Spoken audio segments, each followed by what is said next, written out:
a second, sir. So, Yes, sir. Now it is live, sir. should we start Yes, sir. You can start. Yes. presenting? Okay. Yes. So, নমস্কার সবাইকে। আজকের এই presentation এই migraine awareness সম্পর্কে কিছু কথা আমরা বলবো এখানে। কিন্তু মাইগ্রেন আমাদের সোসাইটিতে প্রিভ্যালেন্ট, অনেকেরই মাইগ্রেন রয়েছে, কিন্তু সেটা অনেক সময় নেগলেক্টেড থাকে। সো সেই সম্পর্কেই আজকের এই প্রেজেন্টেশন। বাট অর্গানাইজ করেছেন এটা হেলথ অ্যান্ড ইউ প্ল্যাটফর্ম। ওনারা আমাকে বলেছেন কি 3টে ল্যাঙ্গুয়েজ, হিন্দি, বাংলা এবং ইংলিশ, 3টেতেই বলতে। তো আমার হিন্দিটা হয়তো ভালো হবে না অতটা, বাট যদি ভুল হয় তো আপনারা মার্জনা করবেন। তো আমরা কিছু স্লাইডস এখন শেয়ার করছি।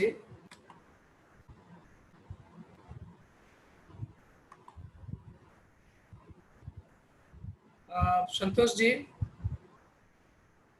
can I share my screen now? Yes, sir. You can share your screen, sir. Yes. So it is telling that it is disabled. So can you enable sharing? Sir, एक second. Yes, sir. Now you can share, sir. Yes.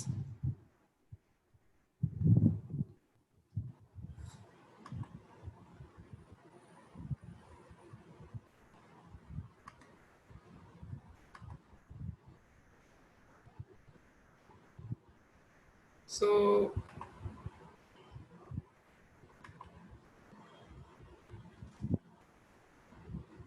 is it visible?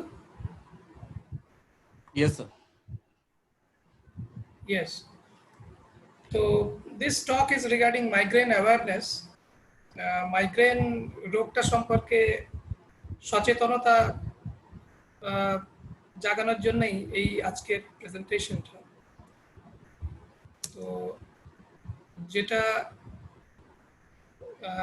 আমাদের জানতে হবে যে migraine awareness week প্রত্যেক বছরের September মাসের 6 থেকে 12 তারিখ অবধি এই যে সপ্তাহটা, এটা মাইগ্রেন অ্যাওয়ারনেস উইক বলে। এটা কমন পিপলের মধ্যে মাইগ্রেন অ্যাওয়ারনেসটা জাগিয়ে তোলার জন্যই এই উইকটা নির্ধারিত হয়েছে। সো এই অ্যাওয়ারনেসটা প্রয়োজনটা কি? এই অ্যাওয়ারনেসটা প্রয়োজন এজন্যই যে মাইগ্রেন রোগটা দেখা গেছে আমাদের quality of life, family, profession, mental status সব জিনিসগুলোকেই খুব খারাপভাবে এফেক্ট করে এবং মোস্ট অফ দ্য টাইম এটা মিসডায়াগনোসড থেকে যায়। এবং কিছু সিরিয়াস ডিজিজ আছে যেমন brain tumour, idiopathic intracranial hypertension, subarachnoid haemorrhage, এগুলোর সঙ্গে কিংবা common tension, headache, stress related headache, এগুলো মাইগ্রেনের সঙ্গে কমনলি মিসডায়াগনোসড হয় at the primary health care setting. সুতরাং যারা মাইগ্রেনের অ্যাকচুয়ালি রোগী, তারা সাফার করতে থাকেন without any relief, without any, তাদের মাইগ্রেন রোগটা নিয়ে সাফার করতে হবে, তারা ভুগতেই থাকেন, কোনো রিলিফ পান না। এবং এটা সিরিয়াসলি তাদের ফ্যামিলি লাইফ, তাদের প্রফেশন, তাদের কোয়ালিটি অফ লাইফকে এফেক্ট করতে থাকে। অ্যান্ড মাইগ্রেন রোগটা pregnancy, breast feeding, exercise, menstruation, এই জিনিসগুলোর সঙ্গে রিলেটেড। পরে আমরা এগুলো সম্পর্কে ডিটেলে আলোচনা করব। এবং অনেক সময় দেখা যায় মাইগ্রেন রোগটার জন্য নিজেরা ওষুধ খেতে থাকে দোকান থেকে কিনে, পেন কিলার্স, যাতে করে সাময়িক রিলিফ হলেও সেটা লং টার্ম হয়তো কিছু শরীরের ক্ষতি করতে পারে। এবং ট্রিটমেন্ট রয়েছে মাইগ্রেন এই রোগটার, এবং ট্রিটমেন্ট করলে গুড কোয়ালিটি অফ লাইফ আমরা পেতে পারি। নেক্সট আমরা দেখব যে মাইগ্রেনের যে রোগী, তাতে দেখা গেছে মহিলারা বেশি এফেক্টেড হয়। Young females 17 to 18.2% females, and males যারা এফেক্টেড হয় 6 to 6.5%। এবং মোস্টলি এটা অ্যারাইজ করে যে সেকেন্ড অ্যান্ড থার্ড ডিকেডস, 20 থেকে 30 বছর কিংবা 40 বছরের মধ্যে এটা শুরু হয় এবং এটা চলতে থাকে প্রায় 50-55 এরকম অবধি। পিক এজ যখন এটা স্টার্ট হয় সেটা 22 বছর থেকে 55 বছর। Half of the migraine sufferers are not diagnosed, and 94% patients seen in primary healthcare setting for headache have migraines. যেটা আমি আগে বললাম সবাইকে। তো যেহেতু এই রোগটা ফিমেলস মহিলাদের মধ্যে বেশি হয়, সুতরাং আজকের যে অ্যাওয়ারনেস এটা মেইনলি অ্যান্ড প্রিডমিনেন্টলি মহিলাদের জন্যই। তো কিছু কিছু কন্ডিশন আছে যেগুলো মাইগ্রেনের মতো মনে হতে পারে, এদের সিমটমস গুলো মাইগ্রেনের মতো, বাট এগুলো মাইগ্রেন নয়, এগুলো অন্য রোগ। যেমন সাইনাস রিলেটেড হেডেক, যেগুলো সাইনাসের মধ্যে যাদের খুব সর্দি হয়, ইনফেকশন, সাইনোসাইটিস, এগুলো হলেও হেডেক হতে পারে। স্ট্রেস, কেউ খুব পরিশ্রম করলে বা খুব স্ট্রেস হলে হেডেক হতে পারে। মাথার মধ্যে প্রেসার জেনারেট করলে বলে ইডিওপ্যাথিক ইন্ট্রাক্রেনিয়াল হাইপারটেনশন, এটা হতে পারে এই কন্ডিশন। সাবঅ্যারাকানয়েড হ্যামরেজ, ব্রেন হ্যামরেজ হলে, ব্রেন টিউমার হলে, ব্রেনে ইনফেকশন, মেনিনজাইটিস হলে, অক্সিপিটাল নিউরালজিয়া, ট্রাইজেমিনাল নিউরালজিয়া বলে কিছু রোগ আছে, সেগুলো হলেও হেডেক হতে পারে, মাথার যন্ত্রণা হতে পারে, যেগুলোকে অনেক সময় মাইগ্রেন বলে ভুল হতে পারে। তো এই কন্ডিশনগুলো ঠিকভাবে ডায়াগনোসিস যদি না হয় তাহলে মাইগ্রেন বা এই কন্ডিশন কোনোটারই ট্রিটমেন্টটা ঠিক হবে না। সুতরাং ঠিকঠাক রোগটাকে ডায়াগনোসিস করাটা খুব ইম্পর্টেন্ট। তো by definition migraine, international headache society, according to international headache society criteria, migraine এর ডেফিনিশনটা এরকম ভাবে বলা আছে, মাইগ্রেন উইথ অরা এবং মাইগ্রেন উইদাউট অরা। তো কিছু কিছু ক্রাইটেরিয়া আছে, যেমন মাইগ্রেন উইথ অরা, এখানে আমরা দেখতে পাই যে মাইগ্রেন সাথে সাথে কিছু অরা থাকবে। অরা মানে একটা সিমটমস, চোখে কিছু অ্যাবনর্মাল দেখতে পারে, হাত পা ঝিনঝিন করতে পারে, কিছু ঘন্টা খানেক, এই সমস্ত সিমটমস গুলো মাইগ্রেনের সঙ্গে থাকতে পারে। আরেক ধরনের মাইগ্রেন যেটাকে বলে মাইগ্রেন উইদাউট অরা, যেটা হেডেক, যেটা মাথার যন্ত্রণা থাকে 3 দিন অবধি, এবং মেনলি যে মাথার যন্ত্রণাটা হয় মাথার এক পাশে হতে পারে, মাথা যেটাকে বলা হয় পালসেটিং পেন, মানে আসছে যাচ্ছে এরকম হতে পারে। লো ইন্টেন্সিটি থেকে স্টার্ট হয়ে আস্তে আস্তে হেডেকটা বেড়ে যেতে পারে, এবং ফিজিক্যাল অ্যাক্টিভিটি, কাজকর্ম করলে জিনিসটা আরো বেশি হতে পারে, এবং এই হেডেকটা খুব লাইট বা খুব সাউন্ড এগুলো হলে বেড়ে যেতে পারে। এক্সামিনেশন, পেশেন্টের নিউরোলজিক্যাল এক্সামিনেশন এসব ক্ষেত্রে নর্মালি থাকে। মাইগ্রেনের বেশ কিছু সাব ডায়াগনোসিস করতে গেলে নিউরোলজিস্ট কাছে না গেলে এটা সম্ভব নয়, বাট সেগুলো একটু জেনে রাখলেই ভালো। কিছু কিছু সাবটাইপস আছে, যেমন বেজিলার টাইপ মাইগ্রেন, অকিউলার মাইগ্রেন। এখানে দেখা গেছে কি বেজিলার টাইপ মাইগ্রেন স্ট্রোকের মতো প্রেজেন্ট করতে পারে।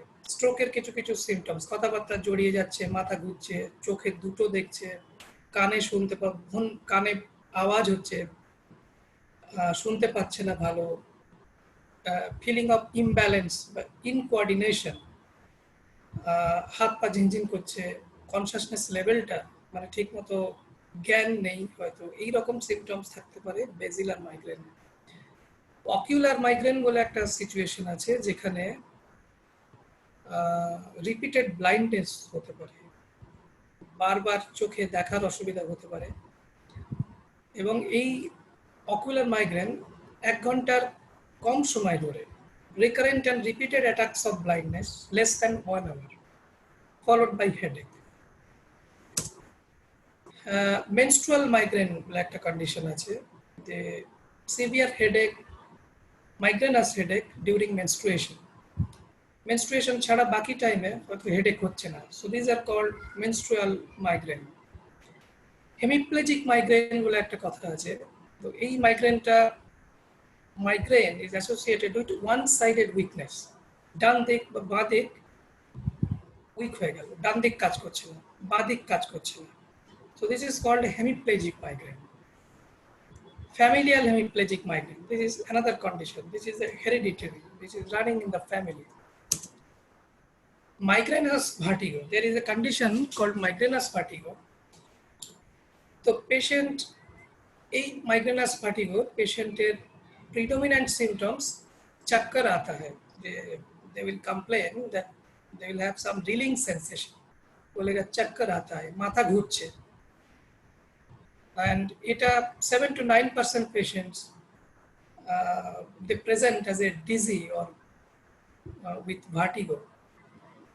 So though it is not recognized by International Headache Society, but it has been seen that migrainous kind of vertigo, it happens. And এই পেশেন্ট গুলো 50% রেসপন্ড করে অ্যান্টি মাইগ্রেনাস ড্রাগ এবং অ্যান্টি মাইগ্রেনাস ওষুধপত্র দিলে।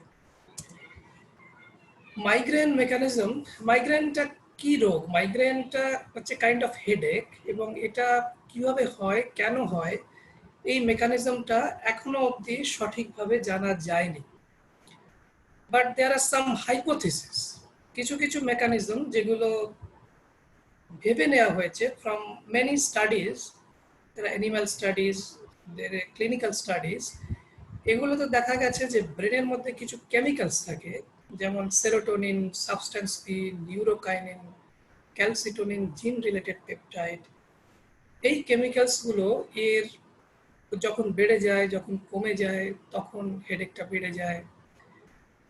ট্রাইজেমিনোভাস্কুলার সিস্টেম বলে আমাদের ব্রেনের মধ্যে ট্রাইজেমিনাল নার্ভ বলে একটা নার্ভ রয়েছে, যেটা স্টিমুলেটেড হলে আমাদের ব্লাড সার্কুলেশনটা চেঞ্জ হয়ে যায়, তখন এই হেডেক হতে পারে। So that is one theory, এটা একটা থিওরি।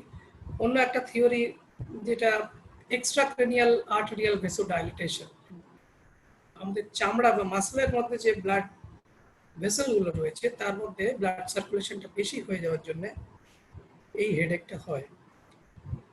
তো এরকম ভাবে ডিফারেন্ট থিওরি রয়েছে, but exact mechanism is still unknown. Now, clinical manifestations, migraine এই যে রোগটা, এটাতে সিমটমস প্রিডমিনেন্টলি মাথার যন্ত্রণা, headache, severe headache. Lateralised in severe headache, বেশিরভাগ ক্ষেত্রেই দেখা গেছে হেডেকটা হচ্ছে মাথার একদিকে, হয় বাঁ দিকে নয় ডান দিকে। আবার 60 to 70% is lateralized to right side or left side, and 30% maybe in the whole head, holocranial type of headache or bifrontal, মাথার সামনের দিকে যন্ত্রণা হচ্ছে কিংবা পুরো মাথাটাই যন্ত্রণা হচ্ছে, এটাও হতে পারে 30% কেসে। গ্রাজুয়াল অনসেট উইথ ক্রিসেন্ডো প্যাটার্ন, দেখা গেছে অল্প অল্প করে শুরু হয়ে আস্তে আস্তে বাড়তে থাকছে এবং একটা সময় এটা খুব সিভিয়ার হয়ে যাচ্ছে, এত বেশি হয়ে যাচ্ছে যে সহ্য করাটা খুব সমস্যা হয়ে দাঁড়াচ্ছে। Limits activity due to its intensity, বেশি হেডেকটা যখন হয় তখন পেশেন্ট যারা সাফার করছেন তারা কেউই কাজ করতে পারেন না, ঘরের কাজ বা বাইরের কাজ কোনোটাই করতে পারেন না।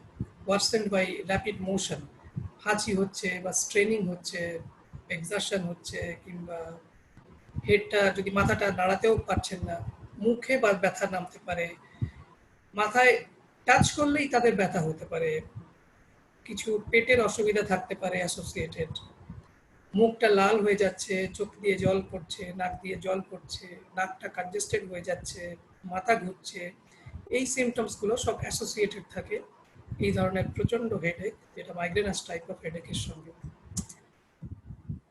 অরা থাকতে পারে অ্যাসোসিয়েটেড। অরা মানে কিছু কিছু মাইগ্রেন আছে যারা অ্যাসোসিয়েটেড উইথ অরা, আবার কিছু আছে যেগুলো common migraine, migraine without aura. Aura একটা সিমটমস। অরা টিপিক্যাল অরা যেটা আমরা দেখি যে flickering uncoloured zigzag fashion in light, চোখের সামনে কিছু লাইট দেখতে পাচ্ছে, আনকালার্ড জিগজ্যাগ লাইন্স, কিছু লাইন্স দেখতে পাবে চোখের সামনে, প্রথমে চোখের সামনে, তারপর আস্তে আস্তে সেটা পেরিফেরিতে চলে যাবে, এরকম এই জিনিসটাকে বলে ভিজুয়াল অরা। কিছু সেন্সরি অরা থাকতে পারে, হাত ঝিনঝিন করছে, পা ঝিনঝিন করছে, এগুলো থাকতে পারে, সেগুলো লাস্ট করতে পারে 1 ঘন্টা। তো এর সাথে সাথে হেডেক শুরু হয়ে যাবে প্রচন্ড, এবং আস্তে আস্তে হেডেকটা বেড়ে বেড়ে একটা সময় খুব সিভিয়ার হয়ে যাবে। এটাকে বলছে মাইগ্রেন উইথ অরা। কিছু কিছু প্রেসিপিটেটিং ফ্যাক্টর আছে যেগুলো করলে মাইগ্রেন হেডেকটা শুরু হতে পারে বা মাইগ্রেন হেডেকটা হয়তো অল্প থেকে আরো বেড়ে যেতে পারে। যেমন স্ট্রেস হতে পারে, খুব পরিশ্রম, ভীষণভাবে ইমোশনাল স্ট্রেস, ফিজিক্যাল স্ট্রেস, অনেক সময় এক্সারসাইজ করলে বা ভিড় বাসে, ভিড় ট্রেনে উঠলে, খুব ক্রাউডেড প্লেস এগুলো করলে, কোনো ইনফেকশন হলে শরীরে, কোনো ছোট মাথায় চোট লাগলে, কোনো অপারেশন হলে, চিজ জাতীয় খাবার খেলে, দুধ খেলে, red wine, nuts, shell fish এগুলো খেলে, ক্যাফেইন খেতে খেতে যদি উইথড্রল হয়, caffeine withdrawal symptoms may be migrainous kind of headache. Vasodilator type of ওষুধ যদি খেতে থাকে কেউ, খুব পাঞ্জেন্ট, প্রচন্ড গন্ধ যেগুলোতে আছে, পারফিউমস, স্ট্রং পারফিউমস, স্ট্রং ওডাস যেগুলো, সেগুলো খেলে মাইগ্রেনের হেডেক হতে পারে। ইরেগুলার ডায়েটস হলে, যদি অনেকক্ষণ ধরে না খেয়ে আছে সেগুলো হলে, স্লিপ ডিপ্রাইভেশন হলে, খুব বেশি লাইট, গ্লেয়ারিং লাইটস যদি হয়, ভীষণ সাউন্ড, বেশি সাউন্ড যদি হয়, তাহলে হেডেকটা প্রেসিপিটেট করতে পারে। তো যে জিনিসটাই প্রেসিপিটেট করছে কোনো একজনের হেডেক, সেই জিনিসটাকে অ্যাভয়েড করতে হবে যাদের মাইগ্রেন রয়েছে, না হলে হেডেকের ইনসিডেন্সটা বাড়তে থাকবে, হেডেকের অ্যাটাক, নাম্বার অফ অ্যাটাকস বাড়তে থাকবে। সুতরাং এগুলোকে আইডেন্টিফাই করে অ্যাভয়েড করতে হবে এগুলো। Diagnosis is very important. This is the main thing what we look for, because migraine itself most of the time is not a very serious disease, but diagnosis is important. কারণ কি migraine বলে আমরা ভুল করতে পারি কোনো serious কন্ডিশনকে, সেটার জন্য setting the diagnosis is very important. So, diagnosis of migraine is mainly clinical. কি রকম হেডেকটা এটা শুনেই ডায়াগনোসিস করে নেওয়া যায়, কিন্তু অনেক সময় অন্য রোগে ওই টাইপের হেডেক হতে পারে। সুতরাং কিছু কিছু ইনভেস্টিগেশন আছে যেগুলো করে দেখে নিতে হবে অন্য কোনো অ্যাসোসিয়েটেড রোগ রয়েছে কিনা। সাবঅ্যারাকানয়েড হ্যামারেজ হতে পারে, সাডেন সিভিয়ার হেডেক, মেনিনজাইটিস, কোনো টিউমার থাকতে পারে, কোনো সাইকোজেনিক হেডেক হতে পারে। এগুলো জানার জন্য সিটি স্ক্যান, এমআরআই সেগুলো করার প্রয়োজন, এবং এগুলো যদি সাজেস্ট করে যে এটা বিনাইন ইন্ট্রাক্রেনিয়াল হাইপারটেনশন, যাদের বিনাইন, যাদের এক্সামিন করলে চোখের মধ্যে একটা সাইন্স আছে প্যাপিলিডিমা, যেখানে ব্রেনের প্রেশারটা রিফ্লেকশন হয়, সেরকম কোনো সাইন্স যদি থাকে তাহলে সিএসএফ ওপেনিং প্রেশার দেখতে হয়। এটাকে বলে লাম্বার পাংচার। লাম্বার পাংচার বলে একটা প্রসিডিওর আছে, সেটা করলে সিএসএফ ওপেনিং প্রেশারটা দেখা যায়, এবং সিএসএফ আমাদের ব্রেনের মধ্যে যে জলটা থাকে সেটাকে এক্সামিন করলে বুঝে নেওয়া যায় কোনো ইনফেকশন রয়েছে কিনা, মেনিনজাইটিস রয়েছে কিনা। আর কিছু ব্লাড টেস্ট আছে যেগুলো করলে আমরা ডায়াগনোস করতে পারি কোনো জায়ান্ট সেল আর্টারাইটিস বা কোনো ইনফেক্টিভ ডিজিজ, এই জিনিসগুলো রয়েছে কিনা। So diagnosis is very important.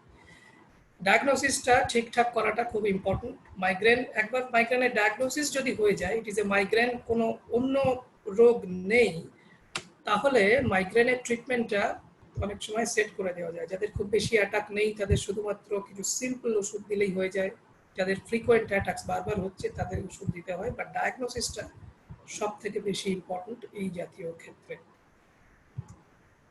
So next ট্রিটমেন্টে আমরা যদি আসি, তাহলে মাইগ্রেনের ট্রিটমেন্টকে দুভাগে ভাগ করা হয়।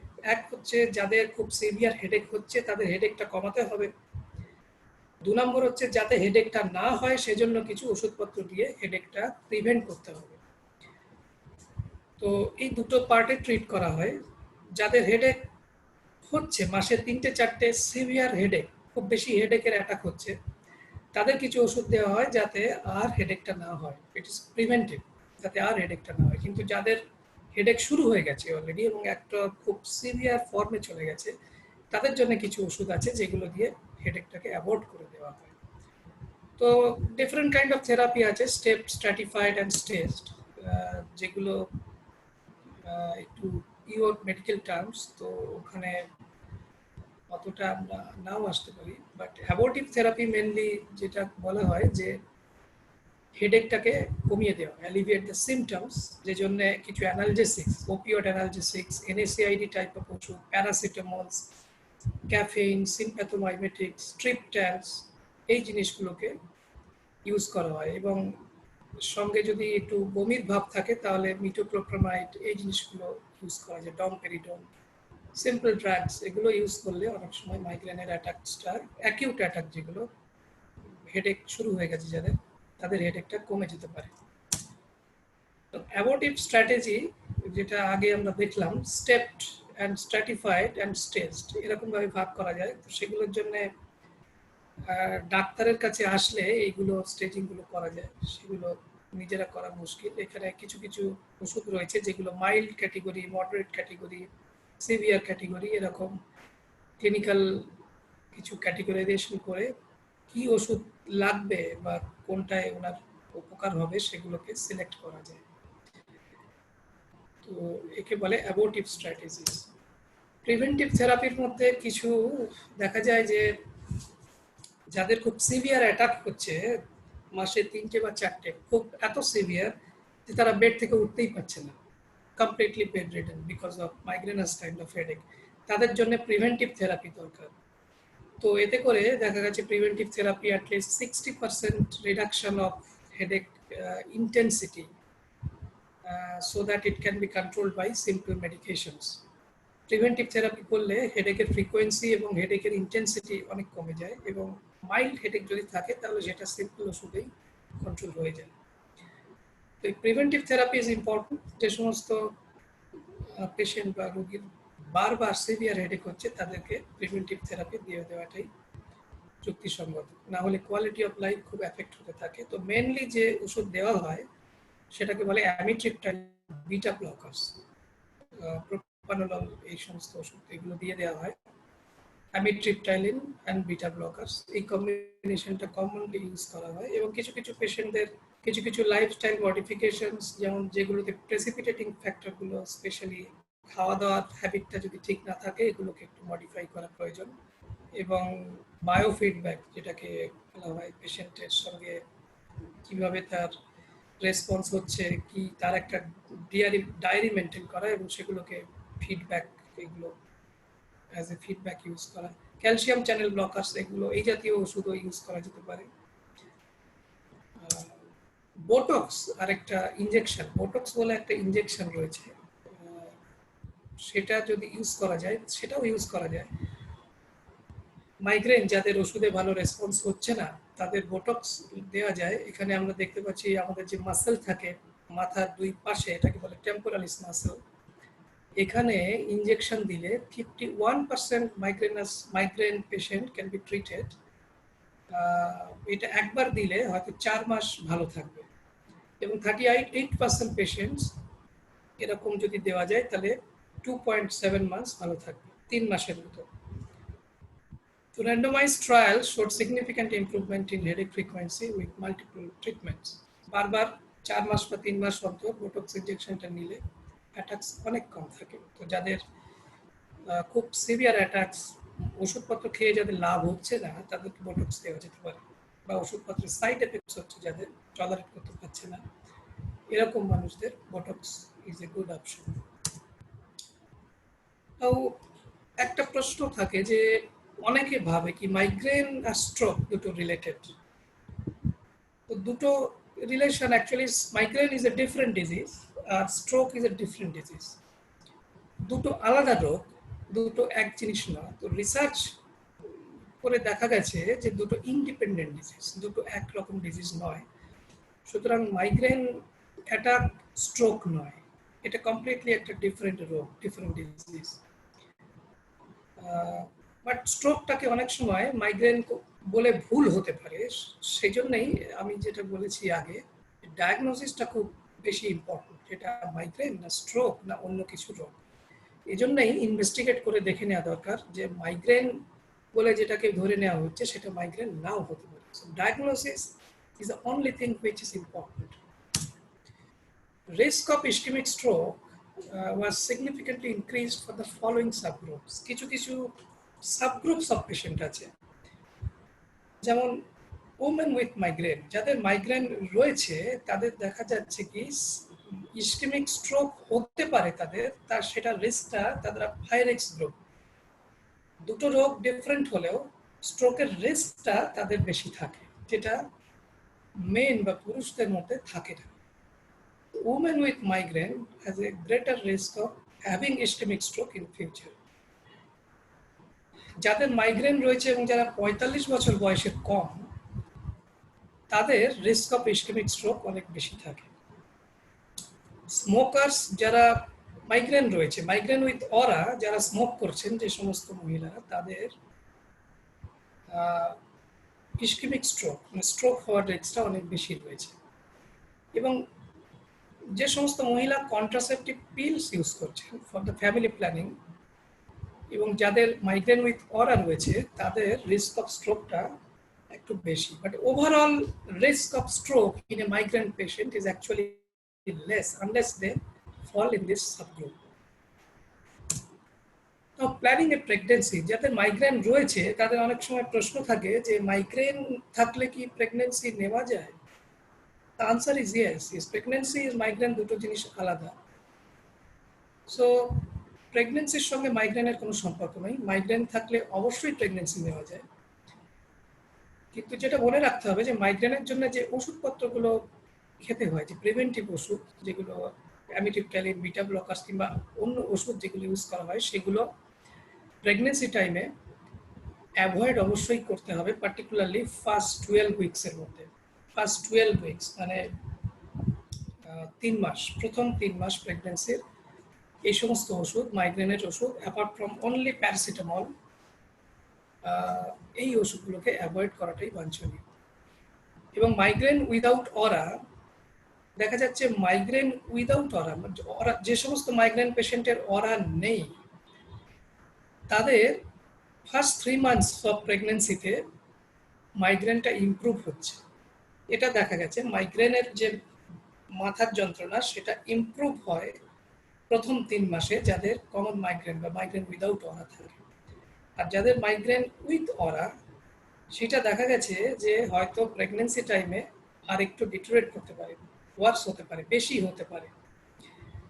সুতরাং এই ডিফারেন্সিয়েশনটা ইম্পর্টেন্ট, যে মাইগ্রেনটা কি টাইপের মাইগ্রেন এবং প্রেগনেন্সিতে এটা কতটা এটা ইমপ্রুভ হতে পারে বা এটা বেশি হতে পারে।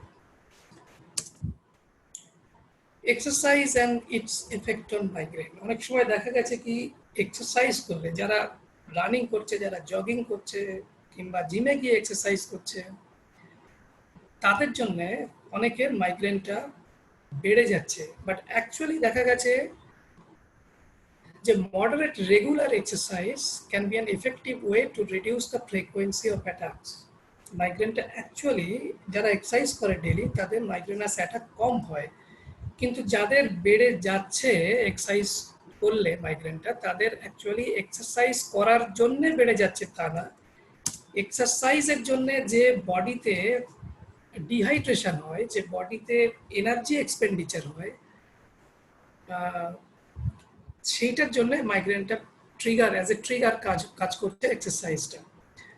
সুতরাং যারা এক্সারসাইজ করছেন এবং এক্সারসাইজ করলে যাদের মাইগ্রেন বেড়ে যাচ্ছে, তারা যদি প্রপারলি খেয়ে প্রপারলি ব্লাড সুগার লেভেলটাকে নর্মাল রাখা যায়, কারণ মাইগ্রেনের জন্য triggering factor is the hypoglycaemia. Sugar লেভেলটা কমে গেলে, ফাস্টিং, যদি স্টমাকটা এমটি থাকে, তাহলে হেডেকটা বাড়ে।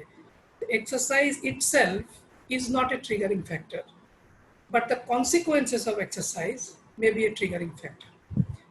যারা ঠিকভাবে জল খেয়ে, তো এক্সারসাইজ করার আগে যদি ঠিকমতো হাইড্রেট করে নেওয়া যায়, জল খেয়ে নেওয়া যায়, যদি ঠিকমতো খাওয়া দাওয়াটা করে নেওয়া যায়, তাহলে এক্সারসাইজ করলে আর হেডেকটা না।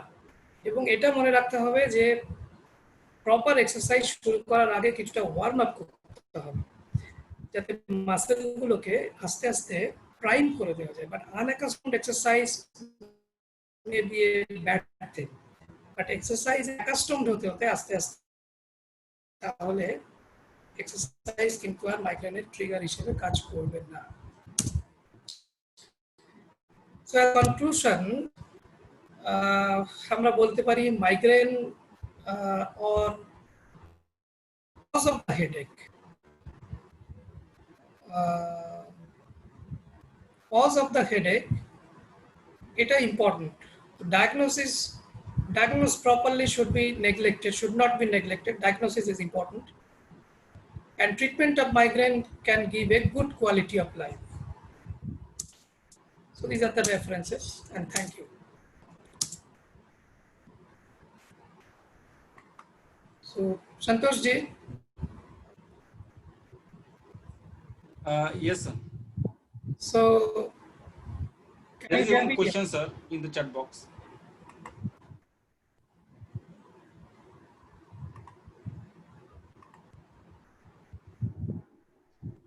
Yeah.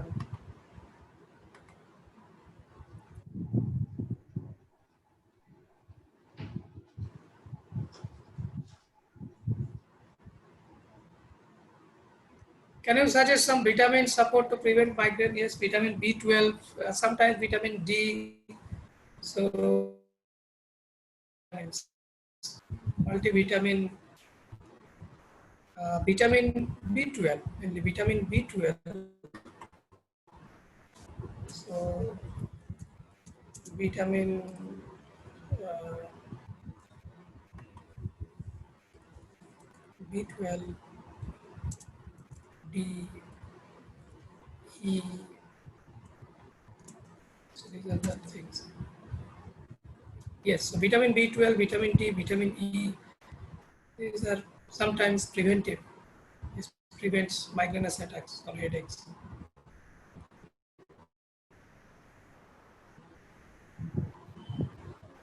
Yes, sir. There are no questions because it was on Facebook.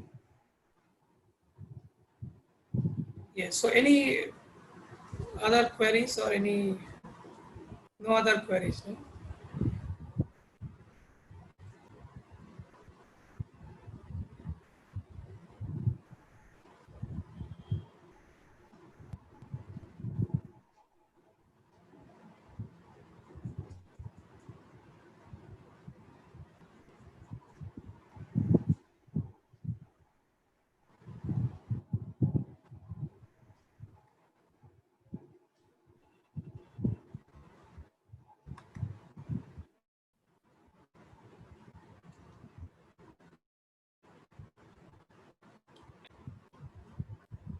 So Santosh ji, Yes, sir. so any query English or Hindi or anybody?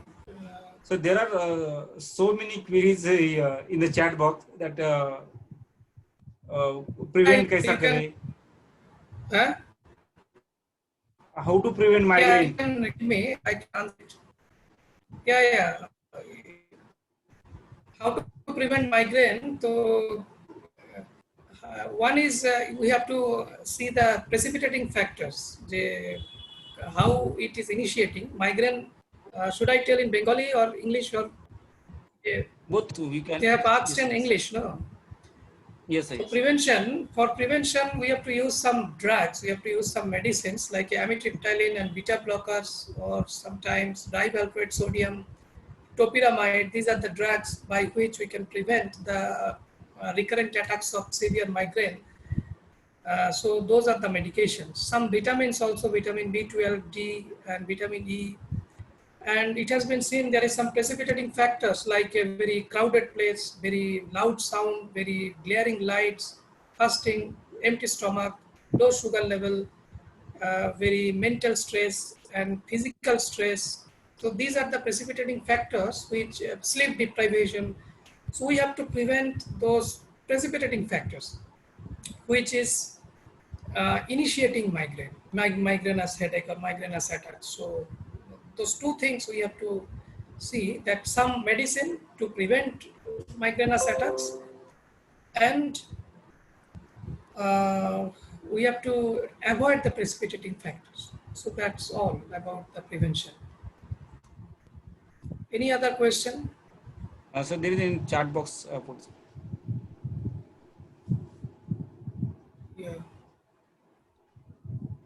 Pregnancy treatment for migraine. Yeah, we have already discussed that during pregnancy, at least for the first 3 months, 12 weeks, we have to avoid all the medications, because first 3 months is the uh, embryo formation.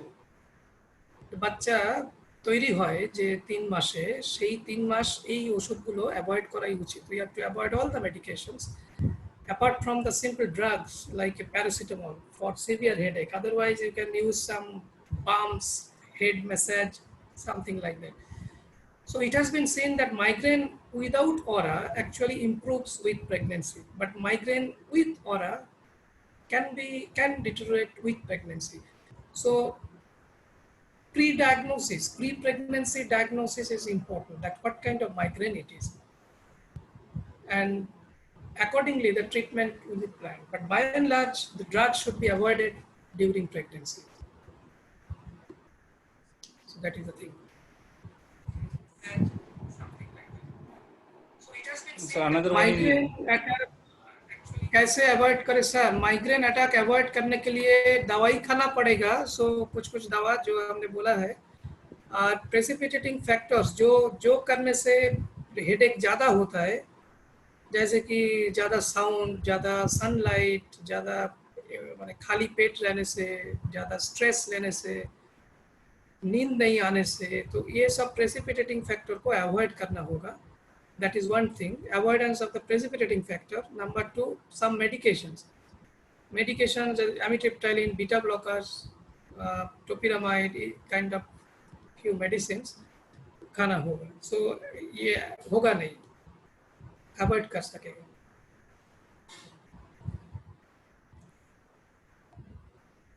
So any other thing, Santosh ji, any other questions?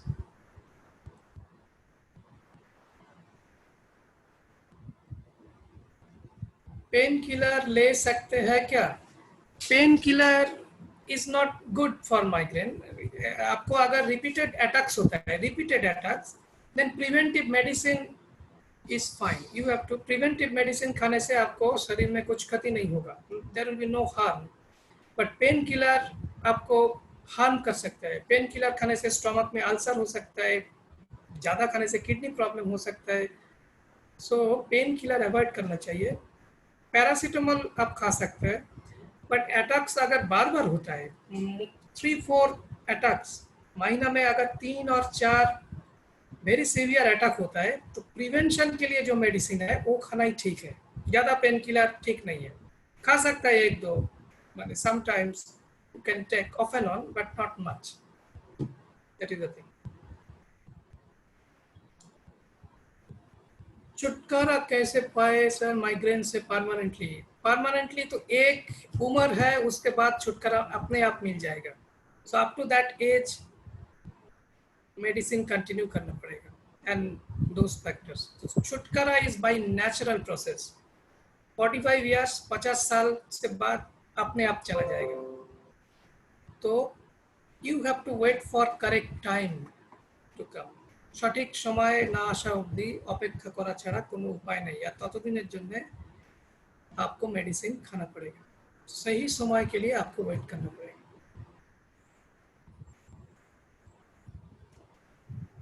Yes, Any sir. other questions? No, sir, no question.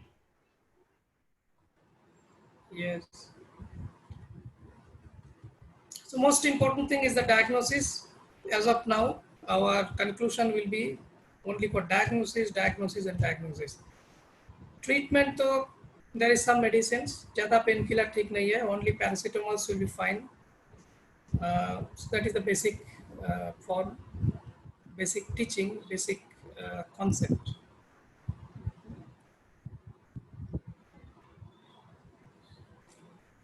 And migraine, without common migraine, जो most of the patients suffers from common migraine जो होता है, that is a not very serious disease. It can be controlled with some simple medicines, with a good quality of life, good professional work life.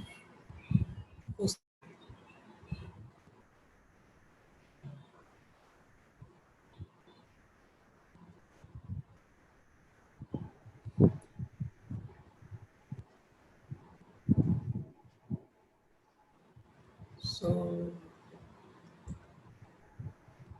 anything else, Santosh ji? Any other question? It will come in the chat box only, no? No, sir. Actually, I am getting it from there. Okay.